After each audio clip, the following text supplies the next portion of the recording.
From the heart of Hawkeye Nation comes the show that dissects the plays, debates the calls, and celebrates the victories. This isn't just a podcast. This is your unfiltered access to the mind of two diehard fans. They live and breathe black and gold, and they're here to give you the honest, raw takes you won't find anywhere else. Get ready for deep dive analysis, passionate debate, and a unique perspective on the team you love. This is Punting is Winning with JD and Keith.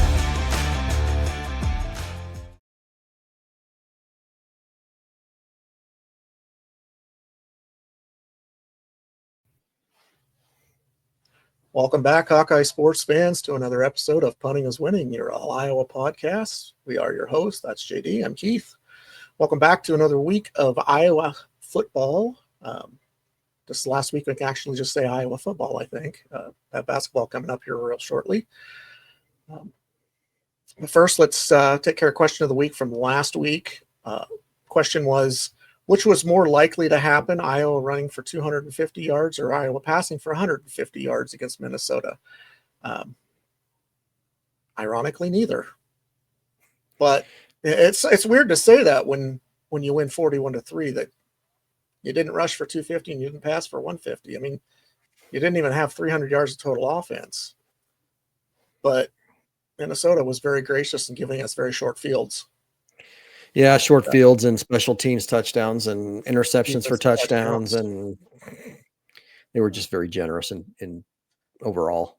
Yeah, and like we talked before, I think Iowa pretty much got up 31-0, took their foot off the gas, and just said, let's just run the clock and get out of here. Yeah, I'm not interested in stretching this out. I mean, I think honestly, the way they were playing, had they played the aggressive game like they had played the first quarter, you probably could have named your score on that game. I really feel like that's the case. You could have done pretty much whatever you wanted to. Yeah. So I would have to agree. I don't know if you can name your score, but I would say 50 probably wasn't out of the realm of possibility. No, they would have had at least another touchdown, if not two, in them at that point. Yeah. But, they did it in typical Iowa fashion, so I'm not complaining. No complaining at all. This is the kind of game you want to see. If you're an Iowa fan, you want to see a game where the offense didn't have to really exert itself too much. The defense did a lot of the work, getting a couple, 3 interceptions, 1 for a touchdown.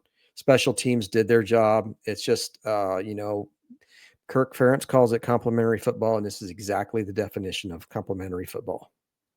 Yep. And I think if you were just a person looking at the stats or looking at the box score, you'd be like, how'd they beat them 41-3? Well, if you watch the games, sometimes stats are not the be-all, end-all, or the tell-all of a game by any means. You could have a team run out there, and I think, what was it? They were talking about Michigan State and Indiana last week when I was watching the Michigan State game, and they said Michigan State put up over 400 yards of offense on Indiana. They scored 13 points. Yeah. So, does 400 plus yards of offense equate to points? Not always. I mean, is it nice? Absolutely. But sometimes if you are the right type of team and you play that, as you said, complementary football, the total yards are irrelevant based on what you get on the scoreboard. Well, we can talk more about this, and we will. Yep. Let's get to the new question. Yep. Do you want to go ahead and I can go ahead and ask it. I don't care. We just had Beggars Night on Saturday here in Bondurant, and got us to thinking about, as a kid, what was your favorite candy that you like to get on Halloween? And I know the wife and I talked about this on Saturday as well, of what we enjoyed. I really enjoyed back when I was a kid getting popcorn balls because I always thought those were great. And, you can't get those anymore because people aren't. There's some strange people out there. Yeah, there are people. People aren't the way they were 40 or 50 years ago. So, yeah. You could even add a second part to that question is do you hand out when you do when you give out for Beggars Night, do you give out full size candy bars, or do you just go with the bite size or the snack size ones? That's the question people could ask, and that way I can tell whether or not I want to go to their house on Halloween. And Well, we had a neighbor just down the street giving out potatoes. We could have done that. Potatoes. Yeah. We could have done that. I mean, easily. But it's just ironic that it's like full-size potatoes. Okay. Think about how many things you can do with a potato. Yeah. Well, you can bake it, you can fry it, you can make French fries out of it. I mean, it's just mash it, boil it, mash it. Boil it. I mean, it goes on and on and on and on. That's what people in Russia live on during the winter. Yeah. Well, that's what makes vodka too. There you go. There's always an upside to everything. You just got to look. I remember a few years back with taking the niece and nephew trick or treating, and some of the people in their neighborhood over in Johnston were giving out hot dogs. Hey, stop up, get a hot dog, and then the parents got a adult beverage, a warm there adult you beverage. Go. That's the neighborhood I want to go through. Yeah, I think we're going to try to do something a little more along that lines next year. Our neighbors to each side do well. Yeah, to the south of us, they do a kind of the neighborhood party in their garage and let the kids go do their thing. So I might try to do something like that, or at least join them maybe this next year. I tell you what we do is we buy this big bag of candy, right? This assorted varieties of candy, candy bars, there's Reese's and a different bunch of other ones in there. We have 3 people that show up. The reason why we buy the big candy the rest of the year is us. We get to eat most of it. And I don't need it, but I sure like it. I think we went through at least 5 bags of candy, which was 3.5 pounds a piece. You do live in a pretty big neighborhood, so yeah. And we get about 250 kids each Halloween. So, and I live in the middle of nowhere, and only the neighbors who know where we are the ones that stop by, which is okay. That's why you go out and pick out the candy that you like. That's right. That's what I tell my wife. I said, hey, just pick, if you get stuff that I don't like, just make sure that's the first stuff gone. So. Well, we have to do 2 different ones because she likes a candy bar that I don't like, or I like a candy bar that she doesn't like. I like the Almond Joys, best candy bar other than Reese's Peanut Butter Cup, in my opinion, and she won't eat them. So that's why I intentionally get those, because I don't have to share them with her. Okay. And the kids typically don't like them, so they're all mine. Yeah. There you go. I like the Kit Kats, and I like the Reese's Peanut Butter Cups, but my favorite would probably be the Heath bar. Yeah, that's a good one. Snickers, this seems to be a pretty widely known as kind of everybody's favorite, but I personally would go with you can't beat chocolate and peanut butter. You just can't. Yeah. I also do like Milk Duds too. Those are good. Caramel's good. Just in general. Anyway, speaking of duds, let's Minnesota and Iowa. Yeah, let's do it. You like that segue there? I do. I got a hair in my eye I need to get rid of. It's bothering me. Yeah. So as a Hawkeye fan, you very well know that Iowa absolutely pummeled Minnesota over the weekend. 41-3 was the final. Probably wasn't even that close. Yeah. So kicked a field goal to get on the board late in the third quarter. I think that kind of made some of the Iowa players mad. So they decided, as instead of cruising through the rest of the game, they decided, well, you got 3 on the board, we'll put 7 more up. So they did. Yeah. I think this is just my opinion. I'm sure other people have their opinion. That very first drive by Iowa, where they went 9 plays at 75 yards and capped off by a 2-yard touchdown run by Mark Gronowski, that really, to me, set the tone of the game. That put Minnesota back on their heels, and they never got to come back off of their heels all game. And I thought that was what really helped set, because you didn't see that at Iowa. A lot of times Iowa comes out, the very first drive, they take 3 plays and punt. This one, they drove down the field. It made it look easy. And I was just like, oh, this is exactly how we want to start this game out. Well, and they came out throwing. They came out wanting to throw. And I think that put Minnesota back on their heels of, oh, we weren't quite expecting this. We were expecting run. Like typical Iowa. Mm-hmm. Iowa's got a dominant offensive line this year. So they're going to lean on that. Well, first play was, I don't know if it was a design quarterback keeper, if it was just he dropped back. It wasn't quick. It was supposed to be a quick, like maybe a quick slant or a quick out. It wasn't there. So he just took off. I don't know but he gained 7 yards, and then you had a tunnel screen in there. Another pass to, on the sidelines. There was the pass on the third down. I think it was 3rd and 13 to Jacob Gill, Or he just made it.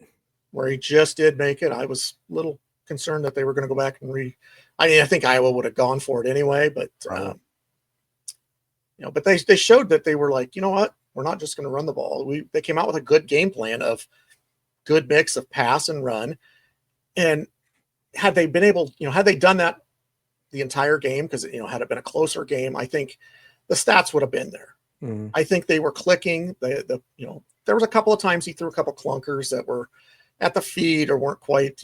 I still think he is struggling a little bit with that knee, not being able to just fully plant on his release. Maybe the push off.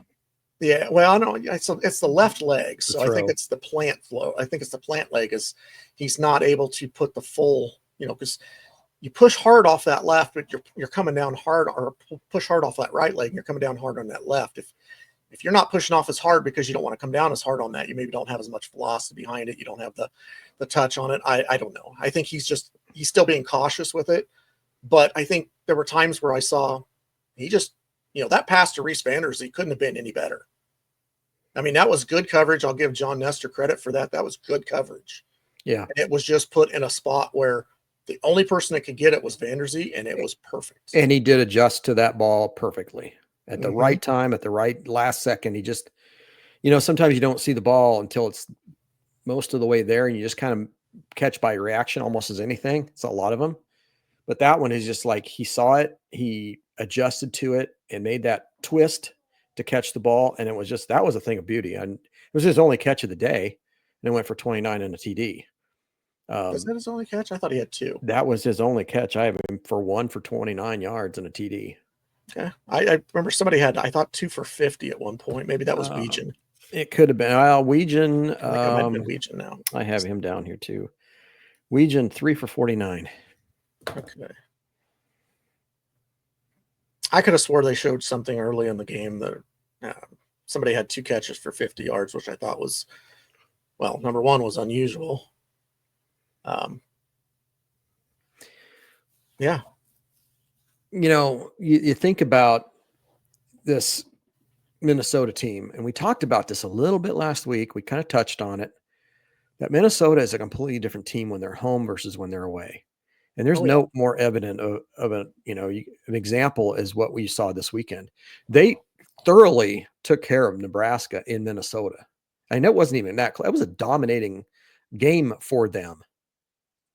And then they turn around and come to Iowa the next week and get thoroughly dominated.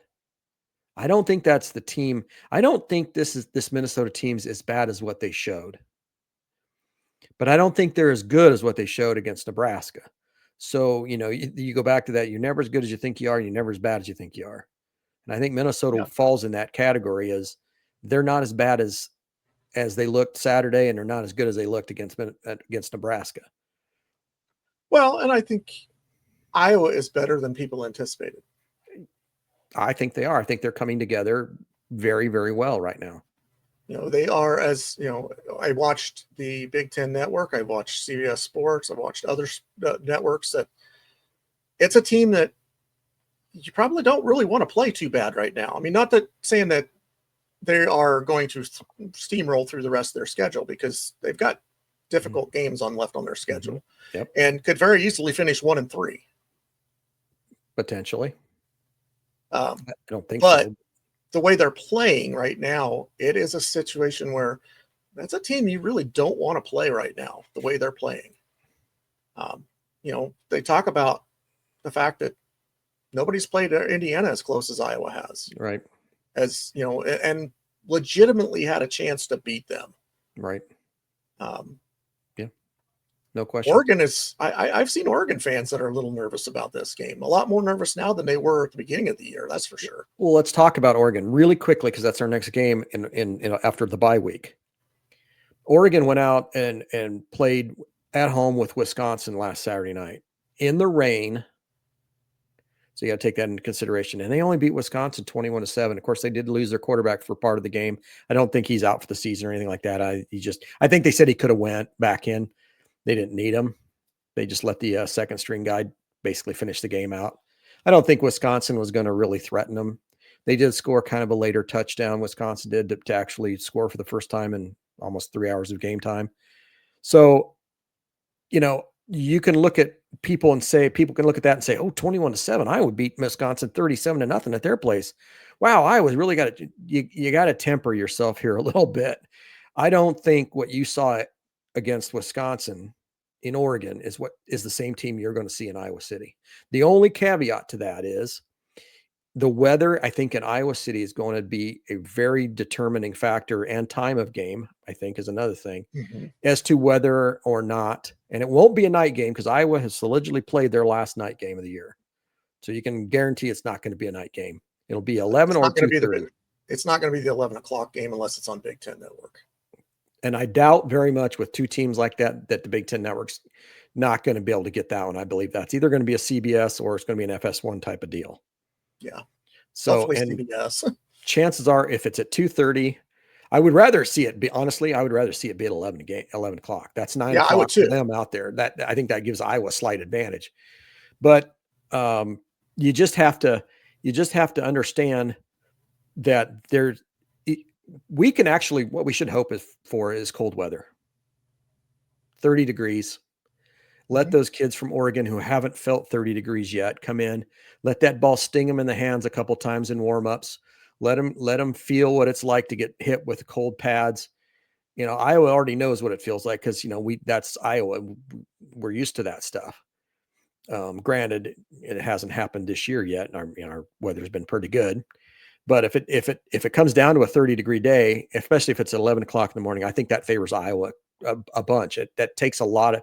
I think that's going to take the first time you get hit a few times, and the way Iowa plays offensive line and defensive line are very aggressive, and they're the team that kind of bullies you. This is kind of, we're getting back to the bullying again a little bit. And I think that if you hit somebody hard enough times, they're going to fold. And I'm not sure Oregon's that team yet, but there's a chance they could be that team in Iowa City. Here's what I have noticed by watching Oregon play, and I have watched them a few times. I watched them against Indiana. I watched them a little bit against Wisconsin, and I watched them some against Northwestern. And the common theme, and I missed the Penn State game, but Penn State honestly probably should have beat them in Happy Valley. But the thing that I have noticed is if you can be very physical with them, they're not as physical as the rest of the teams in the Big Ten. So if you can out physical them and you can impose your will on them, I think that's how you beat them. And I think that's where Iowa can have an advantage, is they are used to that type of play. That's an Iowa staple, being physical, playing against physical defenses, playing against physical offensive lines. That is something that they're used to doing. And I just, I don't feel like the Big or the Pac-12 teams that have jumped over really have experienced it a lot. Now, that's not to say that they haven't won. I'm not saying because, we look at UCLA last year. I don't think it was because they couldn't handle physicality. We couldn't handle their speed. Was more than anything. And that could be a problem for Iowa against Oregon too. I'm not saying that we're going to, just because we're physically dominant on them, that they're going to just fold and whatnot. They've still got, 5-star athletes on their roster. It's going to be a challenge. It's not going to be a cakewalk. It's going to be a hard fought game. It's going to be a lot like the Indiana game, I think. But I think if you can impose your will physically and control the clock, limit your penalties. Indiana did. Limit your penalties and your turnovers. Yep. And this is exactly what Indiana did. You can beat them, and you will beat them. Yeah.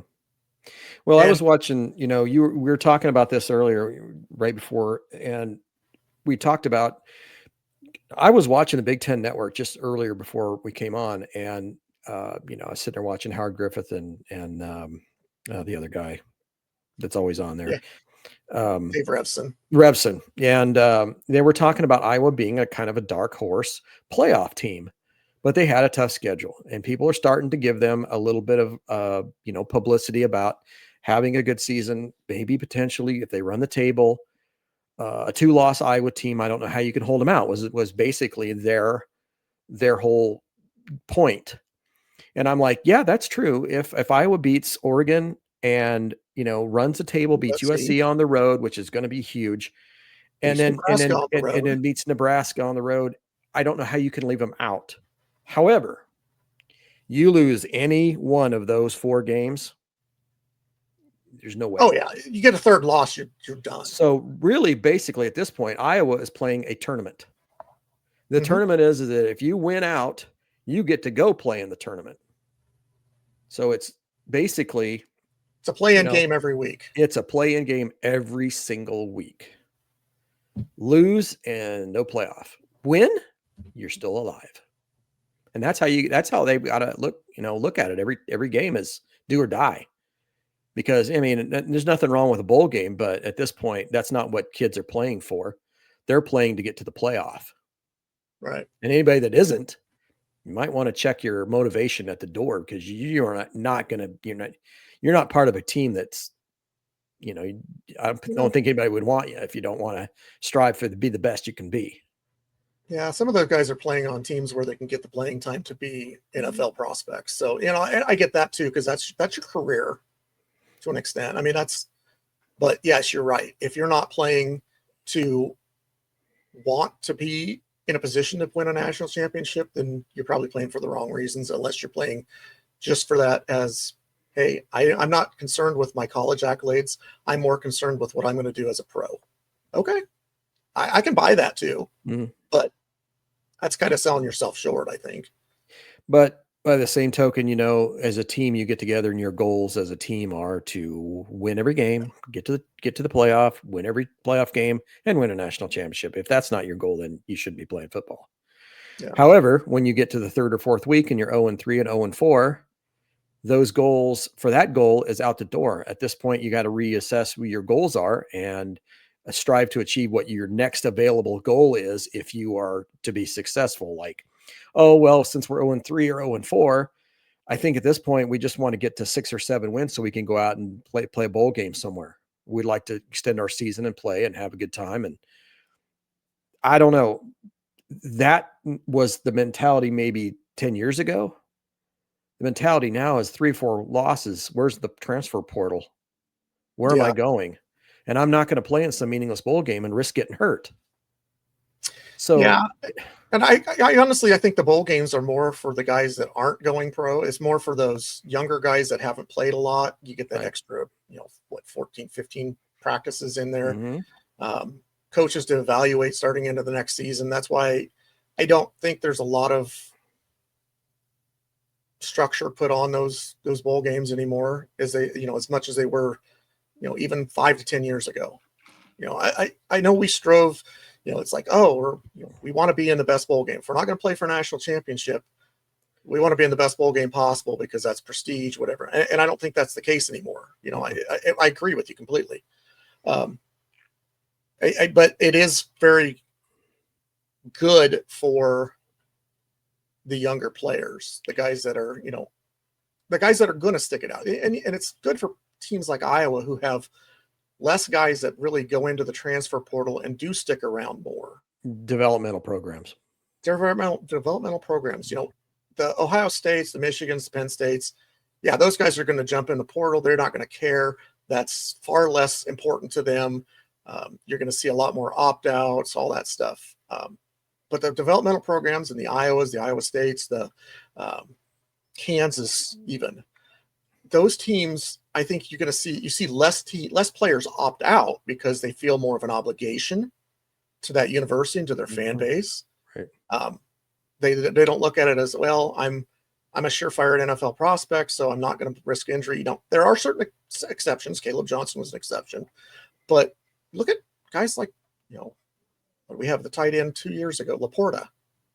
He played the bowl game. Yeah. He was pretty much a guaranteed NFL pick, and he played in a bowl game because it was important to him to give back to the university that got him there and to the fans that supported him throughout that. And that's great. I'm on board with that. But the bowl games just don't hold as much meaning as they used to. I think he wanted to play one more time with his buddies. It's Yeah, one of them and that's deals true that you too. just want to play one more time and you want to finish out your career in style. And I think that talks to the culture of your locker room too. That's right. If you're willing to give that up on, let's use Penn State for an example. Let's just say Penn State doesn't finish below 6-6, which at this point I'm saying they probably will. Let's say they finish 6-6, and those guys are like, not going to play in a bowl game. It's worthless. We've seen it with Notre Dame before, turning down bowl games. You're just basically crapping on your teammates. You're crapping on your buddies and saying, I just, playing with you wasn't as important as the rest of my life was. That's stuff you're never going to get back. Yeah, that's not a good teammate. No, in my opinion. But I also understand sometimes if a guy's got legitimate NFL ability, and he is going to be, he's got on this mock draft that he's going to be in the top 2 or 3 picks or rounds. First round, second round. I guess I get that. That's okay. I understand you're looking out for your financial future to some degree, but if you're, maybe a free agent type of thing, you should stick it out and play. Yeah, unless you've got Ohio State or Alabama written across your jersey. 10 to 12 opt-outs is not going to be people that are going to get drafted. I mean, I'm sorry.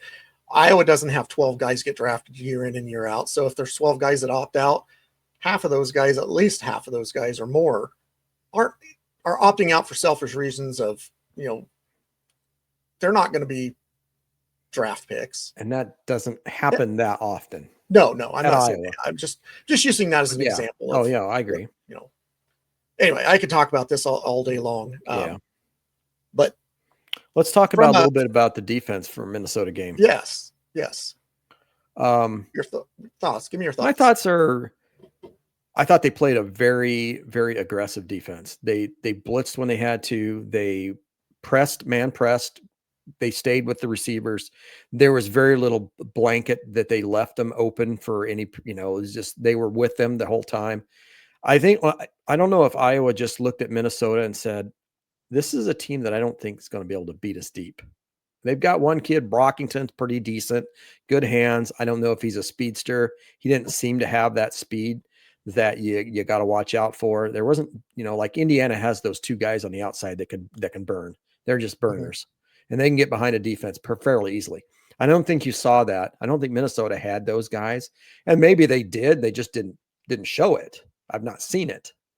But so I think that's why you can, if you're not worried about getting beat deep, if you don't feel like the other team has the ability to do that to you, then you can play a little bit more aggressively into the do a little more like rushing and playing man-to-man coverage, because you don't feel like you're in fear of being beaten deep. And I don't know. I hope they give PJ Fleck a lifetime contract up there at Minnesota, because that just guarantees Iowa at least 1 win a year, guaranteed. At this point, him and Luke Fickell can stay forever, and we'll be 100%. Why don't we just chip in for their coaching, pay for their our NIL money goes to them. Yeah, to stay. Yeah, just to keep them, so that because they haven't figured out. Minnesota has not figured out how to beat Iowa. Period. Yeah. You can talk about the game 2 years ago. They didn't win that game. They were given that game for free. This is your one time you get to have your pass go and for free and get your $200 or whatever it is. If you used to play Monopoly back in the day, and they always, if you pass go, you got $200. That's what Minnesota got right there. Yeah, it's funny because I think I'm taking back to the Wisconsin a little bit with Fickell. I've been reading a lot about, this coaches need to go. The Minnesota fans have wanted PJ gone now after that debacle on Saturday. The Wisconsin fans wanted Fickell gone after Iowa beat them, blah, blah, blah, blah, blah. And now the Wisconsin fans are kind of backtracking a little bit. Well, we're down to our 3rd string quarterback and our blah, blah, blah, and this and that. And, somebody put it so very, very eloquently and said, Iowa had Deacon freaking Hill as a quarterback and won 10 games. Yeah. So take that. Yeah. So I thought that was kind of funny, because And it goes back to that. The grass is not always greener. Yeah. You can fire those guys. Look at Pickles that's a prime example of that. I think if Jim Leonard was the coach at Wisconsin, that'd be a totally different story right now. Well, they'd be better on defense for sure. They would definitely be better on defense. They'd probably be a lot better on offense too. Yeah. Because they'd be still wanting to be the bullies in the trenches, which they are not anymore. Right. Yeah. That monocle deserves to be in Iowa City. Yeah. Iowa's the bullies right now. And them in Indiana. Yeah. Indiana's got a bullying offensive line too. I'm sure Ohio State has theirs. I haven't seen them play that many times this year. Seems like they're always on. Either they're on when I'm watching something else that seems to be more important to me than them, or it just feels like, why watch them? They're just going to roll over whoever they're playing because they've got basically an NFL roster. Yeah, there's a few comments I'll make here when we get into the landscape of the rest of college football. When it comes to Ohio State, and the talk around the message boards and the social media sphere, that has gotten me kind of to the point where I just have to chuckle. Well, what more do you want to say about the Iowa-Minnesota game? Do you want anything to say? You got anything to say about defense? Maybe Aaron Graves, 2 sacks. Llewellyn and Herkett got the other 2 each, one each. I would say congrats to Zach Lutmer on getting touchdown. The pick 6 that put us at 18 straight years. Wow. Yeah. Kudos to Kaden Wetjen for another, tying Tim Dwight with the most return touchdowns in a career. Yeah. It's just Cam Buffington, congratulations on your first pick. Yeah. I like to see those younger guys get to play. I like to see I like seeing Hecklinski get in there and actually run in for a touchdown and throw a pass. He was 1 for 1 for 6 yards. That's good to see. It really did make you feel good to see the younger guys. Now, and I'm not going to complain, my only thing that I thought was maybe a little bit, I was a little bit nitpicky on, is I thought Mark Gronowski could have went out at 1 possession prior to when he did. Yeah, I agree. I don't think there's any reason to have him in up 31-0 or 31-3, I don't know, whatever it was at the time. I think he was 34-3 when he came out. 34, whatever it was. Yeah, I think he was, I think it was when Fleck called that timeout to kick the field goal with 3 seconds left in the third quarter. I don't think, had he done that, I don't think Gronowski would have come back out. But I think the plan was he was not going to pull him before the fourth quarter, and technically he didn't. Yeah. He came back out and ran that first possession of the final possession of the first possession of the fourth quarter, and then he was done. So I think it was just kind of, that was the plan. Had he not called that timeout to do that, I don't think we would have seen him in the fourth quarter. Yeah. That was my only complaint. Well, not really complaint. That's just my only kind of like, well, if I had to nitpick something, that's what it would be. It just, one possession too long. My nitpick would probably be the dumb boneheaded penalties they had on that one drive. They did have 3 points. Yeah, that's some older guys doing some stuff that really wasn't necessary, and they should have known better. I mean, leveling that receiver when he wasn't even part of the play, that just seemed to me like a little bit of a cheap shot. But you keep hearing that "we hate Iowa" in your head when you're doing that, and you're thinking, "Man, I'm going to get this kid." Yeah, the only thing I can say is you had the running back and you had the receiver, and no, do I think that this is truly the case? No, but you had the running back and the receiver both basically on the same trajectory as the ball.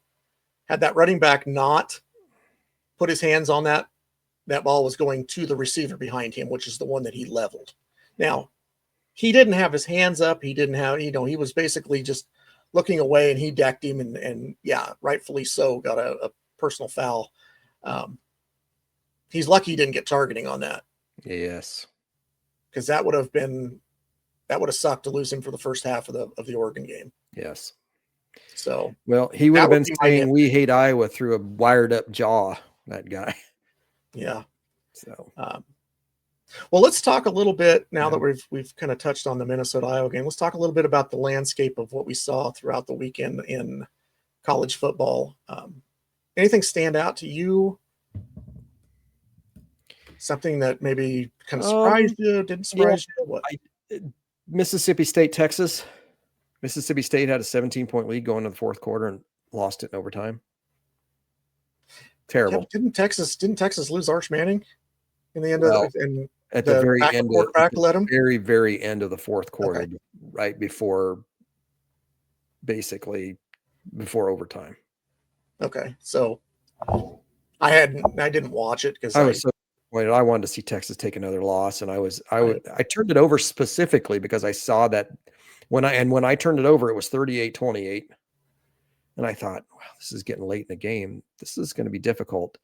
Well, they come right down and score a touchdown. And then next thing you know, Mississippi State's trying to run the clock out, and they end up punting to him, and the kid runs a punt back for a touchdown, and they tie him. Well, it was 38-24, and they end up tying him. So I was like, oh my God, really? And then in overtime, all they did was go backwards. Mississippi, after they were down by 7, Texas got the ball first. They went and scored, and all Mississippi State went backwards. In fact, I think they had a 4th and 30, and they got sacked. So it would have been like, they couldn't even. It was so bad. I was like, you got to be kidding me. This is like a huge, how can you fold this quickly? Huge issue. Other than that. I think I get the premise behind it, but South Carolina just basically letting Alabama score. I don't like it. It puts too much of a makes you wonder type of attitude towards that game of, did they let them score because they wanted the time to come back, or did they let them score because the SEC told them to let them score? Yeah. Or the people in Las Vegas told them to let them score. Yeah. Yeah. Well, we don't want Alabama. Alabama's our best chance, so we don't want them losing. You guys are 3-4. And the narrative behind that is just, the tweet that came out that really got me laughing was Alabama comes from behind to take down preseason number 13 South Carolina. We're 7 games into the season here, guys, or 8 games into the season, guys. Preseason crap and rankings don't matter at all. If that's the case, hey, Iowa beat preseason ranked number 2 Penn State. Yep. It's just the way that. But I think it was an ESPN writer that did that. No. Consider the source. Shocking, yeah. You got to prop up the SEC, and the other thing that really gets me is every team that has in the SEC that has 2 losses or less are ranked. Every single one of them. And they're all ranked within the top 23. Actually, they probably ranked within the top 20 at this point. You've got teams in the Big Ten who are just as talented, just as good of resumes. I'm looking at Washington in this case. They're not ranked. Right. And Iowa's right there with 2 losses. They're not ranked. Yeah, Iowa's 2 losses are by 8 points. If you want to go by the Alabama logic, they lost to preseason 15? By 16. 3 points on the road. Mm-hmm. And they lost to current number 2 by 5 points. Yeah. Hey, we can spin it that way too. Yeah. And I think a lot of people in the media and the national landscape are starting to take a little bit of notice of that. The problem with it is the narrative that Iowa's offense is just horribly pathetic is still following them, even though they're ranked 3rd in the Big Ten in points per game. We talked about this about 4 or 5 podcasts ago about the national perception of Iowa has to change, because this is not the same Iowa team that there was the 24, 23, and 22 that couldn't score a touchdown, that couldn't score points, it was so inept on offense. That's not Iowa now. But the problem is it's stuck in people's heads, especially those that are, the talking heads, that Iowa is the same team they were for the last 3 years. It's not. They're completely different. They're scoring now. They've got an excellent defense, an elite defense. You have to take each year's team on an individual basis. You cannot group a team and stereotype them from what happened 3 and 4 and 5 years ago. It's just, you can't do that. And it's the same way. It goes the other direction too. You can't take a typical blue blood and say, this team is way better than everybody else when their record is like 3 and 3 or 3 and 4. Or 5 and 3 LSU. 5 and 3 LSU. Yeah. Who hasn't really beaten anybody. Right. So, if you're going to sit there and say that I was, not good because of their last 3 years, then you got to turn around and say, well, you can't say that LSU is good by basically because of the last 3 years. Yeah. Well, and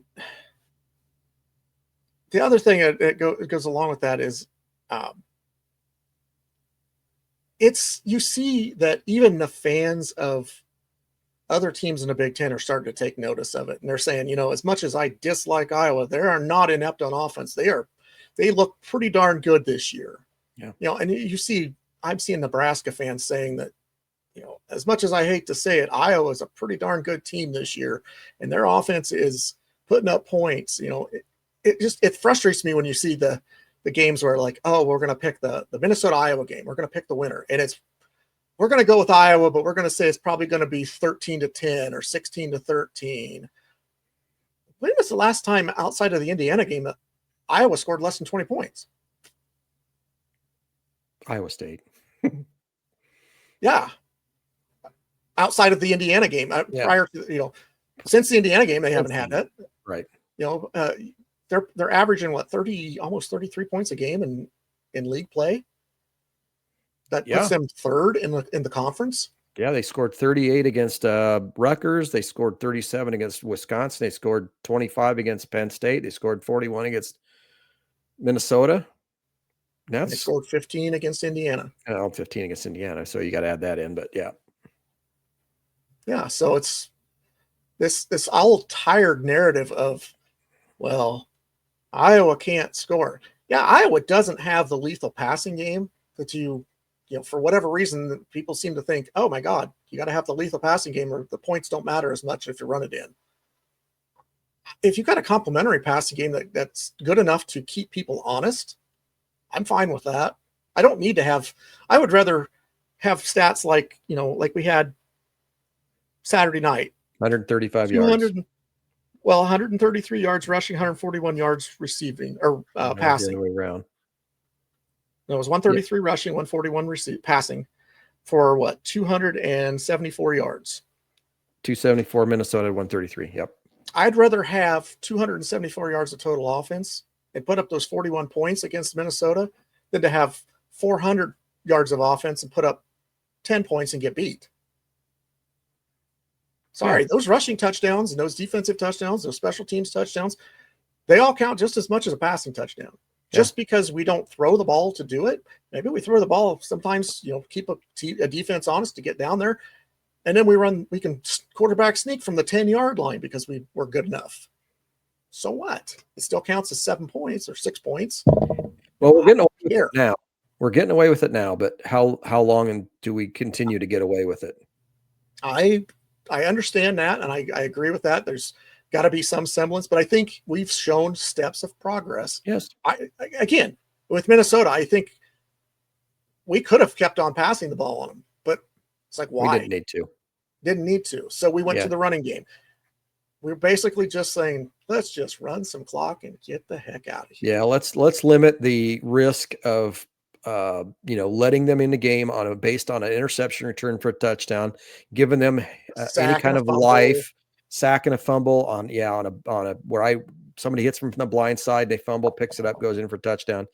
Don't let them have an opportunity to come back in this game. So we'll just keep it bland, just basically we'll stick to the game plan of run the ball, punt, field position. We already have a big lead. No reason to, let them back into the game, I guess. And yet the thing of it is Iowa had the 274 yards of offense, put up 41 points. It was still an exciting game, and a game that I enjoyed watching thoroughly. Sure, we did. Yeah. So that's because they played an entire complete game, all facets. Yep. They understand that offense isn't just the only thing. Right. You've got to have a good defense. You got to have a good special teams. Three phases of the game. Technically 4 phases of the game, because offensively their rushing offense is pretty elite. Maybe not necessarily elite, but it's really good. It's good. We kind of fell out of the landscape of college football when we went back to Iowa, Minnesota. Yeah, let's keep on focus here. So yeah, that was kind of that whole landscape of the stigma around Iowa more than anything. Yeah, go ahead. What do you think of LSU getting rid of Kelly?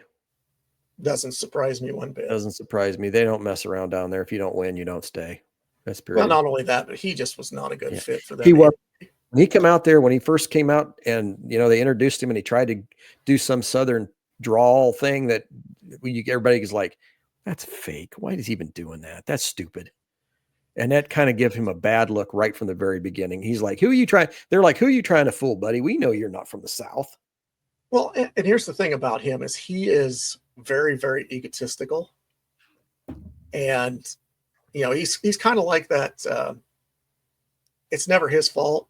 Yeah, there's several coaches out there like that. Yeah, I mean, and there's a lot of coaches that are that way, but they just, I don't know. I hate to say couldn't happen to a nicer guy, but now I'd say look for him to be at Penn State next year. I don't think he would fit either. No, his best bet if he wants to get back in the good graces of the college coaching realm, he's going to have to go lower to erase some of that stigma of not being able to win at the big, at the bigger universities, because he didn't do much at Notre Dame either, if I remember right. I mean, they were good, they're just Notre Dame. You're right. Going to be at a specific level regardless, but they weren't like elite Notre Dame. Like, technically right now they're kind of getting back to that elite Notre Dame status, which I hate to say that because I don't like Notre Dame, but I have no issues with their coach right now. I think they've got a really good coach, and Josh Freeman's a good coach, and I'm not going to dog on them. Marcus Freeman. Okay. Yeah, Josh Freeman. I just has never been a big fan of Notre Dame. When they come out and said that basically NBC was the Notre Dame broadcasting channel, and this is God's team and all that stuff, I was like, I just don't like you saying that, and I'm gonna probably kind of like not like you from here on out. And so I've really kind of stuck to that, and I've really been an opponent of Notre Dame. I've never been a fan of theirs, and this coach is making it a little harder for me to do that and say that, but by the same token, there's still them Golden Domers that I really don't like. So, it's not going to change much for me. It's just going to be, I dislike him just a little bit less because of him. And that's about as far as I'll go with it. Yeah. It's at the point now that if Iowa State and Notre Dame played, you'd probably be able to root for Notre Dame. Can they both lose? Anyway, here's something that kind of bugs me a little bit. I'm seeing and hearing a little bit about, they talk about coaches moving around and like Franklin moving and some of these other guys that have been fired and looking at different places. And I keep seeing Michigan State being brought up as a landing spot for somebody, either Franklin or somebody else. And I'm thinking to myself, are you guys ready to jettison Jonathan Smith after 2 years? Are you really ready to get rid of him after 2 years? This guy's a proven winner. He's won everywhere he's been. And you're not giving him the opportunity to I understand now with the transfer portal, if you don't win right away, it's an issue. But why would you hire a guy like that and then just turn around 2 years later if he's not producing like you think he should, and just see ya, bye-bye, you get out of here. We don't want you anymore. That bugs me. I think part of it is it seems like he doesn't want to be there now. Really? I think that it's just based on what I've seen in body language and from what people have talked about how his demeanor is. It's like he doesn't really want to be there now. It's like he might have taken that step to Michigan State thinking it was going to be, hey, I'm getting into the Big Ten. And I think he did it based on the fact that the landscape of the Pac-12 was dissolving. And he was like, I got to get out while the getting's good. And this is a good opportunity. I don't think this is where he wanted to go. I think he's a West Coast type of person. And, Michigan State just happened to throw him a lifeline of, hey, this is an opportunity when I could stay here at Oregon State, but we might be relegated to a group of 5 here before long. And do I really want to stay here and basically take a demotion in stature to stay at the same university, or do I take this job at Michigan State, which is it's not a blue blood job, but it's a good job. It's not like Michigan State is some scrub team like, I don't know, Rutgers. Yeah. No offense, no offense, Greg no offense to Rutgers. But they yeah, just haven't been a real winner. Yeah. So, I don't think he's happy here. I don't think this is where he really wanted to be. He just took what he could to get out of Oregon State before the ship sank to the bottom. And you can see that it has sank to the bottom. Okay, if he's going to be let go or leave on his own accord, whichever the case may be, does he look at UCLA then at that point? Do you think UCLA would be mutually interested in him? I think so. Or do you think they're just going to say, I think we're going to run with this Tim Skipper guy, and we're going to have that new Heisel kid be the offensive coordinator, because what we're doing, other than last weekend, has been working really well.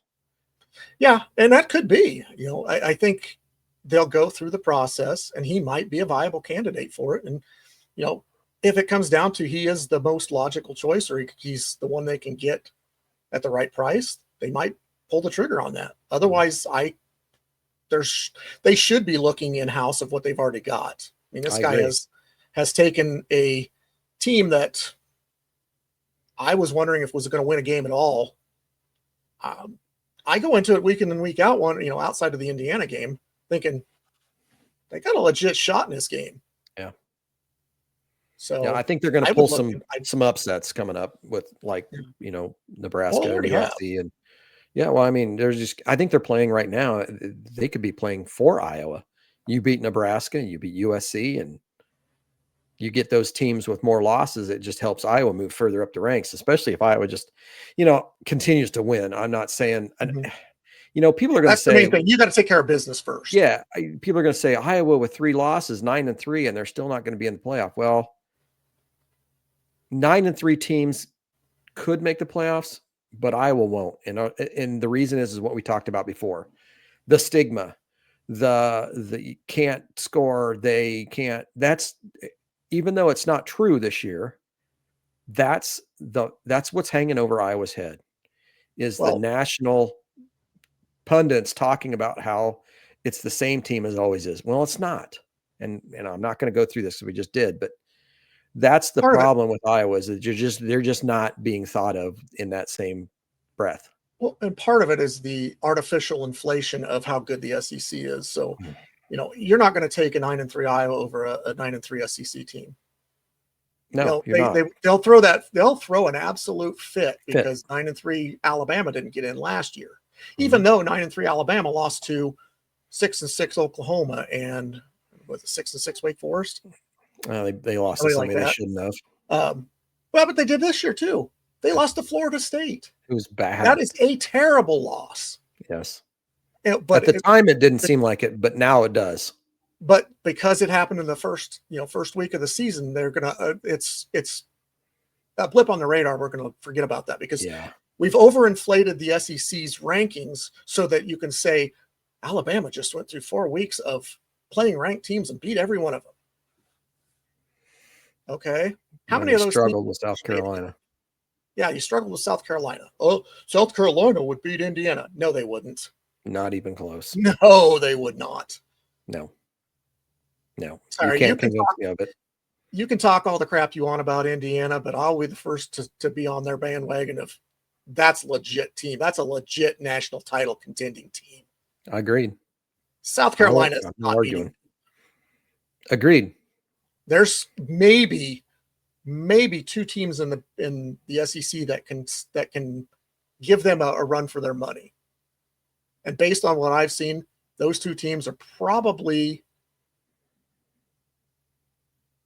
Texas A&M and Alabama. Texas A&M maybe, but Texas A&M doesn't play the best defense. Maybe Georgia if they put it all together. I mean, Georgia's got the talent. Alabama, perhaps. Tennessee would get throttled. That's it. Vanderbilt would get absolutely steamrolled by Now, it. nothing to say bad about Vanderbilt. They've had a good season. No. And I think that Diego Pavia is a pretty good player. But let's if you're going to play Indiana up in Indiana at the playoff, I don't think you've got much of a chance. Not in Indiana. I don't think so. Because Indiana, unless they stumble somewhere down the line, and they probably will, they will play in the Big Ten championship game. Now, whether they win or lose, I don't know that. But if let's say they do lose, in my opinion, they should still host a playoff game. Oh yeah. And they if would they have definitely be one of the top 6. And if they're hosting a playoff game in Indiana in December, I like Indiana's chances over everybody else, especially if it's a Southern team like Alabama or Texas A&M or somebody that doesn't play in the cold. I give Indiana the opportunity to I think I give them the advantage. Well, and I think what you'll see is there'll be some posturing by the committee to not pair some of those SEC teams up against them. Because number one, they don't want them out early. They're going to say, oh, well, we'll bump Indiana down just a little bit so that they can play the group of 5 team so that we can have a higher ranked SEC team play in a lower ranked Big 12 team. So that they're going to try to make sure that the SEC gets as many teams into the round of 6 or whatever, however they do that. I think you get the first 4 teams get a bye? I think so. The 4 conference champions get a bye, and then everybody else plays to get down to the 8 teams left. Right. That's why Ohio State had to play the first round game, even though they right. lost to Oregon early in the season and then didn't make the championship game. So they had to play. And then had to turn around and play Oregon. Yeah.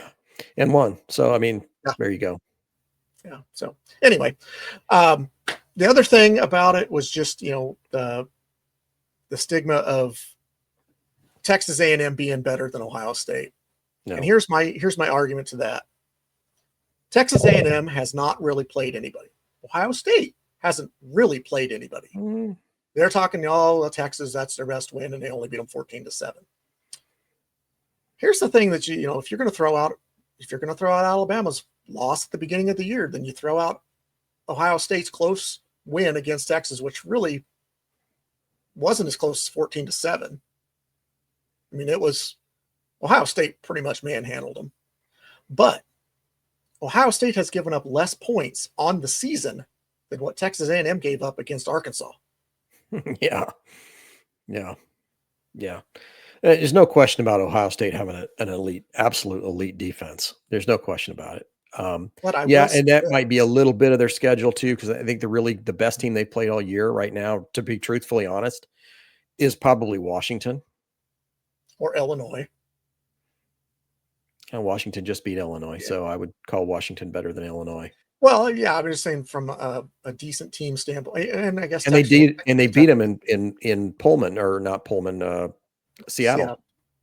Yeah, they beat them up there, so it's a good win on the road to the West Coast, and they beat them 24-6. Yeah, so it was a good Washington team with a good offense that didn't score a touchdown. Right. Yeah, I mean, I'm not saying that Ohio State's not legit, because they're absolutely legit. There's I do feel like Indiana's probably a better team than Ohio State right now. Well, you may get the opportunity to see that, because I think they've had to prove it more with better quality competition. Yeah. Well, Ohio State has their kryptonite coming up at the end of the season, and if they can get past Michigan, I think that's going to be probably possibly the best Big Ten championship game that I've seen yet. I mean, matchup wise, in all possibilities, it could be 1 against 2, and it should be. I don't think Indiana's got a loss on their schedule coming up, and I sure don't think, if they can get past Michigan, I don't think Ohio State's going to lose either. Okay, but that weird game at the end of the season with Michigan is always a weird game, because last year I thought, oh my God, Michigan's no good. They're not that good. Ohio State's going to win this game easily. Michigan's throw just beats the crap out of them. And I'm like, how? I never saw this coming. So let's play chaos theory here for a second. I don't know the tiebreakers, but let's just say Michigan has 2 losses now, right? They have 2 conference losses. No, they have 1 conference loss and 1 out of conference loss because they lost to Oklahoma. Let's say they lose another game, which I don't know who all they have left on their schedule other than Ohio State. But let's say they beat Ohio State. Ooh. So that puts Ohio State with 1 loss. Michigan has 2 then. Let's say in two conference losses. Ohio State has 1. Indiana doesn't have any, let's say. And Iowa should happen to beat Oregon. And then run the table. Yeah, well, yeah, Iowa runs the table and finishes with 1 conference loss. Does a 10-2 Iowa play a 12-0 Indiana in a conference championship again? Here's or does the problem. Ohio State get in on tiebreaker? I don't know how that works. Here's the problem. If that happens and Iowa has to play or would be in the championship game, which right now I'm thinking it's pretty slim and none. But if it happens, that is definitely a detriment to playing the championship game for Iowa. You go in that game and you lose to Indiana, right out of the that's playoff. your 3rd loss. You're done. Yep, You don't play them in the championship game. You have 2 losses. You're probably in. Well, and you saw how that worked for Ohio State a few years back when when Michigan beat Ohio State for their only loss, and they didn't. Michigan ended up playing Iowa. Ohio State didn't have to worry about getting dropped by playing in that championship game. Potentially.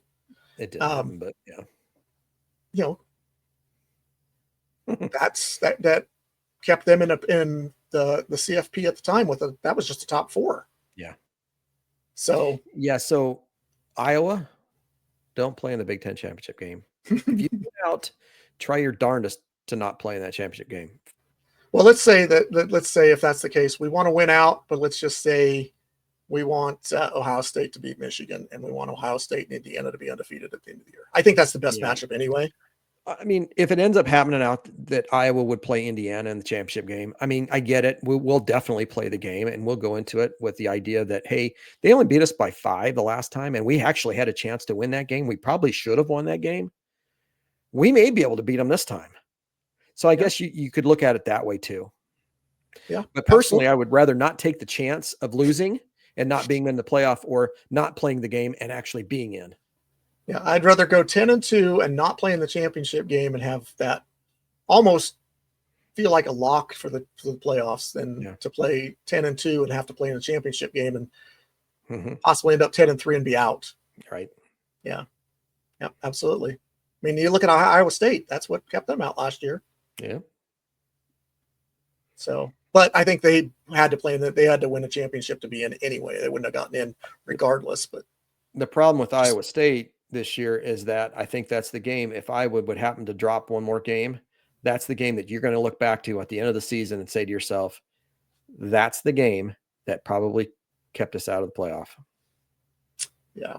If you lose to, let's say, USC out there or Nebraska at the very end of the season, and you take your 3rd loss, if you'd have just taken care of Iowa State, that would have been just your 2nd loss, and you probably would still be in. So if you look at Iowa State, that's the one that's going to kill you. If they lose another game, that's the one they can point to and say, this is the game that kept us out. Yeah. And right now, Iowa State is turning into a not so kind good of a loss. dud. Yeah. Yeah. They've had a lot of injuries and a lot of people not playing, but by the same token, so is everybody else. I mean, if you're not having teammates be injured and not being able to play, then, you can consider yourself one of the very few lucky teams that haven't had that problem, but a lot of them do. So you have to overcome all that. Everybody else does.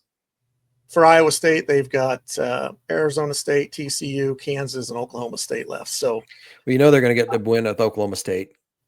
Probably going to be Kansas. They're at home. They're at home against Kansas. The only game that I see them being an underdog would be at TCU. Everything else is either at home or at Oklahoma State. So I can see them winning 3 of the final 4 and finishing. So are they at home this weekend? Is Iowa State play home game? Yes. So they do play 2 weekends in a row at home. Yes. Okay. I have to make a trip, and I didn't know if I was going to go by Ames or not this weekend, but I guess I'll have to skip that area. Yep. They have Arizona State at noon. So Arizona State gets the disadvantage of playing the early game, of coming west to east and playing the early game. So I wasn't that impressed with Arizona State anyway. No, but they could give Iowa State another loss. They could. I mean, legitimately, Iowa State has 4 games left. They could go 3-1, or they could go 2-2, in my opinion. So that would put them at 7-5 if they went 2-2. Yes. I'll bet you they aren't real happy about with the way the team started out the season. They're probably not going to be real happy with 7-5, and they'll be even less happy at 6-6. When you look at the fact that they started out 5-0 and they're not bowl eligible yet, that's got to stick in their craw a little bit, especially when Iowa did become bowl eligible. I'm sure that sticks in their craw a little bit, but whatever. One last thing before we wrap up. This week is the final week prior to basketball season starting. We will have 2 basketball games on the men's side before the next football game. We also have an exhibition game from the women, I think Thursday, and their regular season opener is on Monday. Against Southern, I believe. And then the men open up on Robert Morris Tuesday against Robert Morris. I don't know who this Robert Morris guy is, but I don't know how one guy can take on 5. Yeah, it'll be a tough matchup for him. Yeah. But we'll see how he holds up. Gonna be tired. Yep. And then there is another game on, is it Friday for the men? Thought it was the 7th, which would be the day before the Iowa game with Oregon. So yeah, but I don't know who that's with. I just looked at the first game. Was it Western Michigan? It could be, or Eastern Illinois, or one of the directional Michigans or Illinois. You'll look it up. Yeah, I'll find out here shortly. Anything else that stands out? No, I was just going to say, if you like what you hear, and I don't normally do this part, he does this part, but I'll go ahead and do it. If you like what you hear, press the like button. And if you like it a lot more than what you think, subscribe, because you'll get to hear more of it, and it'll let you know when we release a podcast. Just interact with us, make a comment, answer the question of the week about candy bars. And catch us on our social medias. Yeah, we have social medias. I think we've been putting some stuff out on TikTok, Twitter, Facebook. Question of the week usually comes out on Facebook at some point. Live, we get a lot more answers off of that. It seemed like than the comments here. But yeah, make a comment. Tell us about the candy bars you like as a kid. Tell us about how you think Iowa's going to beat Oregon. Yeah, or what you think the Iowa Oregon's going to look like. I mean, we'll talk about that next week. But yeah, we will preview that. But yeah, if you want to talk about that, we're more than happy to talk about that too. I love talking about candy bars. So let's talk about candy bars. Yeah. Also, if you're so inclined to want to contribute to the channel a little bit, or to the NIL fund, there's some swag out there that QR code that pops up at the beginning of the. That's a very nice looking quarter zip. I like that. Perfect these days when it's cool but not cold. Yep. Yeah. They're lightweight enough that they're very breathable. Nice to have in the house. Yeah, but they're heavy enough that you can wear them outside and not be freezing. Yeah. So. And they got this really nice little logo on there. Yes. Yeah. Kudos to the person who designed that for us. Yeah. So, all right. That's all I've got. We'll catch you all next week. Who did you say Iowa played in the second game? Did you say Western Illinois? Western Illinois. The Leathernecks. Well, I don't think we'll have any trouble with either one of the first 2 games. If we do, I think we're in big trouble. Yeah. Our big test will come on the 14th against Xavier. There you go. So, but get a couple games in and see how that goes. Yeah. Well, thanks everybody for watching and listening. Yep. We'll talk to you next week. Preparations for a big game against Oregon. I'm excited about it. Yep. With that, we'll give it a go Hawks and get out of here. So go Hawks. Go Hawks.